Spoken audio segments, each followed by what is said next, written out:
You ever get that chill, like you're about to admit something heavy but they already know? This is the story of a woman who cheated, thinking she could manage the damage, until the man she betrayed flipped the script in a way she never imagined. Get ready. I should have walked away the second it felt wrong. But I didn't. I let it happen. I let it breathe. And then I watched it wreck everything. It began with a message. Just an innocent late-night ping from a guy I used to know in college. Jared. He was the what if, or maybe the disaster I never got to cause back then. Married now to Micah with 2 kids and a steady life, my world had turned into quiet, dull routine. I kept telling myself I wasn't unhappy. Just numb. So when Jared messaged, "Hey stranger," still got that dark sense of humor. Something in me cracked open. I replied. One message turned into a dozen. Then hours of talking. Then video chats. Then hotel rooms. Micah sensed the shift before I even realized it was showing. He didn't point fingers. He paid attention, which somehow made it worse. "I miss you," he said one night casually. Holding popcorn, scrolling Netflix. "Feels like you've checked out." I kissed his forehead, forced a smile. "Just stressed from work," I lied. He nodded, but his eyes, they said something else. He was watching closely, collecting details like a silent investigator. And still I didn't stop. Kept meeting Jared. I didn't love him. I don't even know if I liked him. He was just an escape. He made me feel wanted again. Micah. He made me feel seen. And being seen while carrying guilt. That's unbearable. Micah became even more caring. Cooking dinner, handling school runs, rubbing my feet after work. It felt like he was trying to win me back. And the guilt became suffocating. I should have ended it. I didn't. Then came the family meeting. Micah mentioned it one Thursday at his mom's place. "We're getting together Sunday. Just a few things to talk about." "You don't have to come," he said while pouring coffee. That should have been my red flag.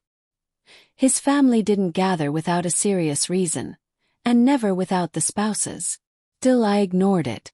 Maybe it was about finances, or health. My mind ran circles but never landed on the truth. Sunday arrived. He took the kids around 2:30. I stayed home, cleaning, texting Jared, feeling my nerves buzz. Then came the messages. First from his sister Sarah. "You knew what you were doing. Have no words." Then from Elijah. "You really thought he wouldn't find out?" My stomach flipped. Called Micah, no answer. I texted, "What's happening?" Silence. At 4:47 p.m., Micah walked in calm. "Come." He handed me an envelope. "What's this?" I asked. "Read it," he said.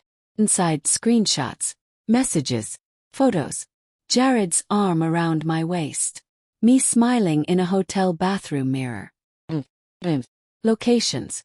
He had known for at least 3 weeks. My knees buckled. He didn't reach for me. He just stood there watching. "You told them," I whispered. He nodded. "They're my family. And you're not part of that anymore." Cried. Said all the expected things. How I was lost. That I made a mistake. That I still loved him. He let me talk. Then he said, "You don't even realize what you've destroyed. You didn't just hurt me. You shattered trust. You made a joke out of our marriage. Out of our kids. You didn't slip, you made choices, Eva. Every message, every meeting, every lie." He didn't want a divorce yet. He wanted a separation. He wanted me to feel what it was like to be on the outside looking in. To taste the silence. 2 days later, I moved into my sister's spare room. I told myself he'd eventually forgive me. Time heals all, right? But time doesn't heal what doesn't want to be fixed. Weeks passed. He ignored my texts unless they were about the kids. He changed the locks. Stopped wearing his ring. Then I noticed Sarah had blocked me. His mom wouldn't answer my calls. Elijah unfollowed me. It was like I had been deleted.